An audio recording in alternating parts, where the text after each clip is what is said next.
هكذا رصدت عدسات الكاميرا وزير الخارجية المغربي صلاح الدين مزوار وهو يتمايل يمنة ويسرى على أنغام مهرجان موازين، حيث يظهر الرجل فرحا مزهوا وهو يستمتع بوصلة غناء غربي تؤديها مغنية بلباس داخلي.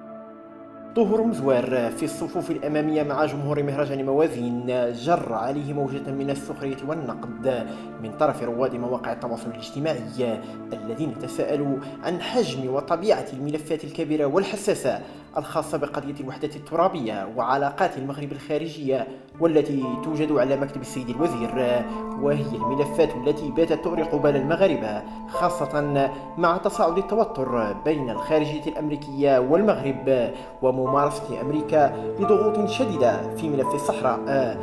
وقد علق النشطاء بشكل ساخر على أن كل ذلك لم يعد يشغل بال الوزير، وأن رقصات الأسترالية أزاليا أهم في الوقت الراهن من كل تلك الملفات.